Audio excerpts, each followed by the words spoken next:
What is up guys, it's your boy Kuya Juicy and we're back with again for another episode of our vlog. What is up, good morning. For today's video, pupunta tayo ng Rizal kasi may team building tayo sa trabaho. Right now, nandito ako ngayon sa Petron, Ibaan. Last episode may nag-request sa mga ka-juicy natin kung pwede pa natin subukan yung full tank method sa pagsukat kung ganong katakaw ba yung motor na to pagdating sa gasolina, no? So ngayon, nag-full tank na tayo dito. Tapos, na-reset na rin natin yung trip 1 sa 0. Ayan. Okay. So, naka 0 kilometers na tayo. So, subukan natin yung full tank method. Siguro bukas pag uwi ko na babalikan yung next full tank natin.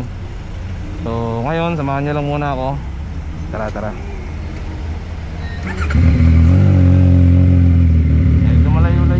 Babiyahin natin. Actually late na tayo eh. Anong oras na? Almost 11 o'clock. Dito pa lang tayo sa iba. Supposedly 8 o'clock yung call time nung team building. Na late kasi tayo nagising. Late tayo nakauwi kagabi para Mindanao.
After noon, kinabukasan, bintulan kagad. Yung magnitude 7.4 ba? Tama, o 7.6. Pero yes, nandun po tayo. And nasa taas po tayo ng building. So, sa buong talang buhay ko, nun ko lang nakaranas ng ganong katinding, ano talaga, ganong katinding lindol, guys. Makikita mo talaga yung mga building, sumasayaw na. Tapos, natapos na yung umaga na yan, magnitude 7.4. Pag-uwi natin ng hotel, yun namang magnitude 6.9. So, sakto, papark na ako ng hotel, biglang lumindol. Luckily, safe naman tayo. Kahit nakatayo ka lang, hindi ko nakakabalance eh. Sobrang lakas. Actually, yung iba talagang gumagapang na. Yung iba talaga nakalubog sa lupa. Kasi, grabe ang lakas. So yun guys, nakalagpas lang natin itong toll gate ng Bikutan. Kasi pala ka-traffic dito guys. Tagal bago ko nakatagos ko dito. Pansin ko dito guys, sobrang laki ng volume galing ko sa intersection. Ang lane lang pala yung papakot. So talagang congestion ang mangyayari kasi tumitigil pa yung mga jeep sa gilid. Anyway guys, mabalik tayo sa topic natin kanina, lintulan, no? So may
Thunderbird. Thunderbird?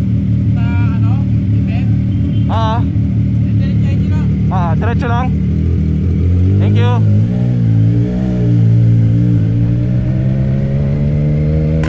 Aray.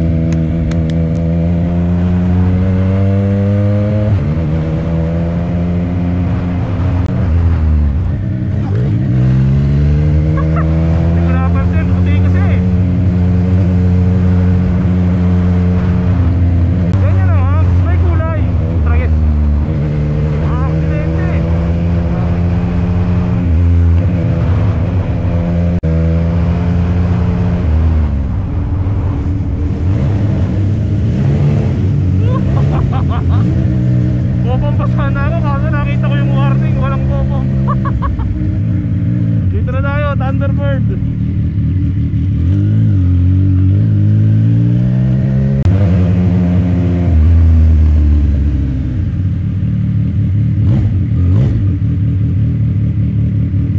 Tetra Pak po.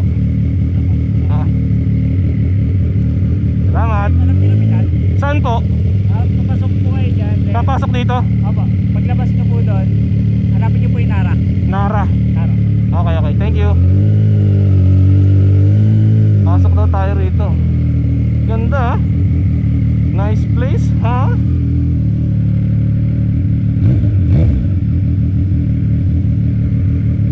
Nara. Yensa.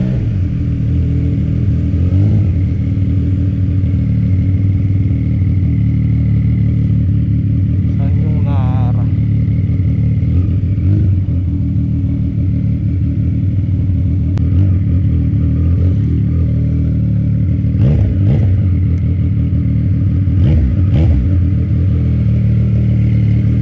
Ito na yung motor ni paring Darwin.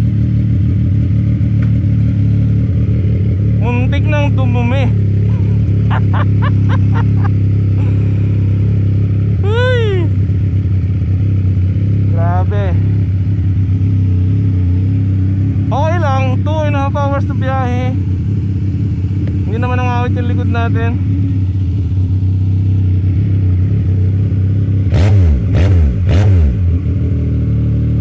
Alright. So guys, diyan muna kayo, papasok tayo sa loob. Okay, nahanap na tayo ron. Peace. What is up guys? Good morning. It's your boy Kuya Juicy and tapos na yung team building namin actually. The days have already passed.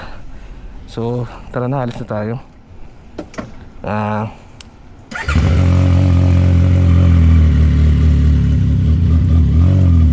Kasabay natin si Darwin pa uwi.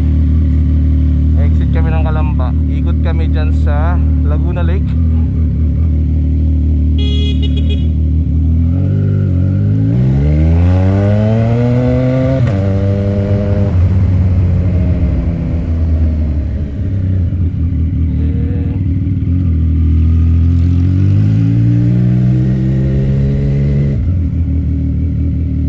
Nandito si Darwin.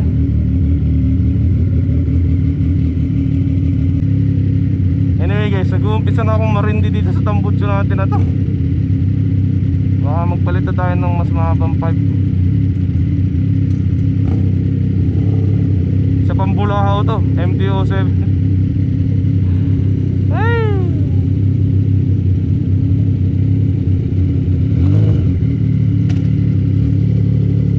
Let's go, let's go.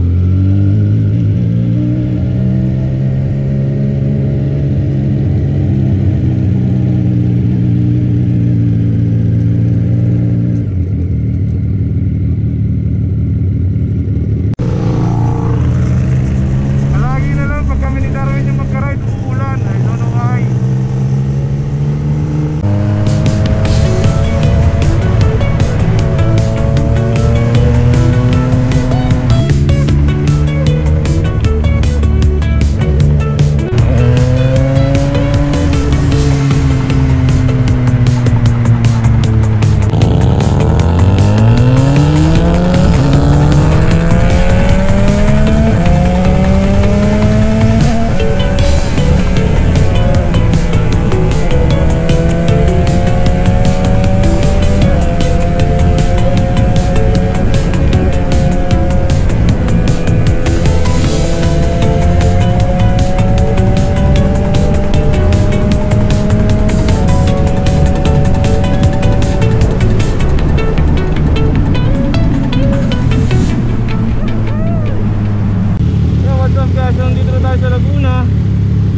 Darwin papuntang Manila.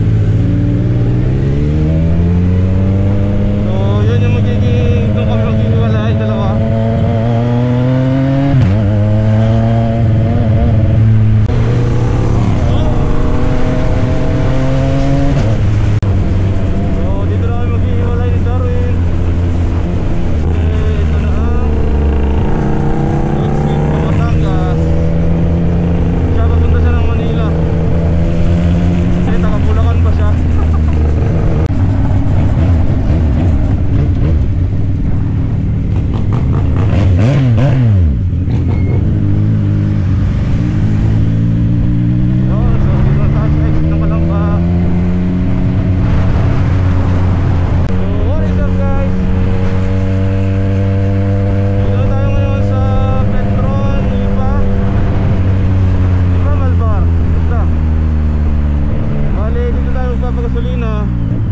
Para malaman natin yung average fuel consumption ng motor na to.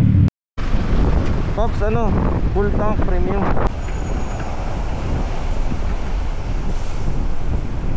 Okay. Alright. So 686, 12.126 liters.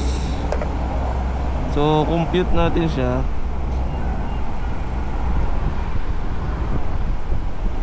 233 kilometers, 233.5 divided by 12.126. So napatak na 19 km per liter itong ating bike, guys. Hindi talaga accurate yung binibigay dito sa ano, dito sa dash natin, no? Nakuha natin is saan ba? 19.25. Not bad actually. Hindi naman pala siya ganun katakaw, guys. Yun, guys, so binili lang natin ng suhol si Commander Juicy kasi mapapalo na naman tayo sa puwet. Wala itong bag ko. Overloaded na yung bag natin eh. Panay damit galing sa ating building. Sorry sir, guys. So andito na tayo sa Batangas.